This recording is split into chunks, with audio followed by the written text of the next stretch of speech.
CNBC आवाज प्रस्तुत करता है crypto corner powered by coin DCX।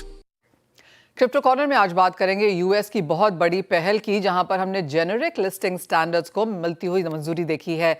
US SEC ने यहां पर लिस्टिंग स्टैंडर्ड्स को मंजूरी दे दी है। इसके तहत क्रिप्टोज को अब यहां पर लिस्ट किया जा सकता है एक्सचेंजेस पर।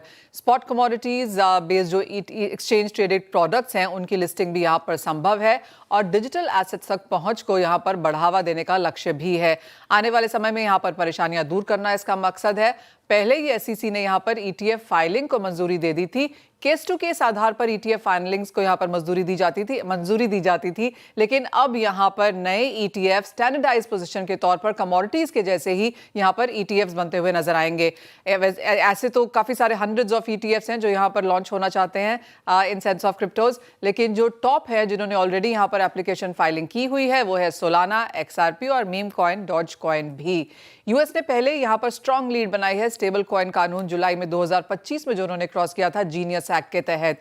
इसके अलावा जनवरी 2024 में हमने देखा था पहला बिटकॉइन ETF यहां पर मंजूर या लॉन्च होता हुआ। तो क्लियरली पिछले 2 सालों में यहां पर हमने यूएस की तरफ से काफी कुछ आता हुआ देखा है। SEC की मंजूरी सिर्फ ETFs तक ही लिमिटेड नहीं है। Grey scale digital large cap fund भी बाजार में पहली बार यहां पर आया है। ये पहली बार ऐसा है कि एक मल्टी क्रिप्टो एसेट ETP यहां पर लॉन्च होने लगा है।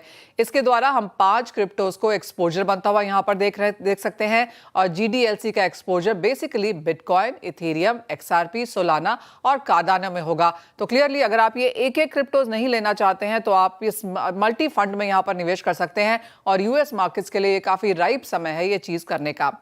यूएस के बाद अगर देखा जाए तो काफी सारी क्रिप्टो फ्रेंडली कंट्रीज हैं जैसे कि UAE, Switzerland, Singapore, Hong Kong, Canada. यहां पर भी हमने काफी स्ट्रॉन्ग और प्रोग्रेसिव रेगुलेटरी रिफॉर्म्स आते हुए देखे हैं। जहां तक इंडियन मार्केट्स की बात है, वेल थोड़ा सा यहां पर अभी भी पुशबैक है। जापान, ऑस्ट्रेलिया यहां पर काफी हद तक पिकअप करते हुए नजर आए हैं, लेकिन जहां तक इंडिया की बात है, हम अभी भी यहां पर डिजिटल एसेट का जो IT एक्ट 1961 है उसके तहत इसकी परिभाषा फिलहाल तय की गई है। इसके तहत आप क्रिप्टो खरीद सकते हैं, बेच सकते हैं, होल्ड भी कर सकते हैं।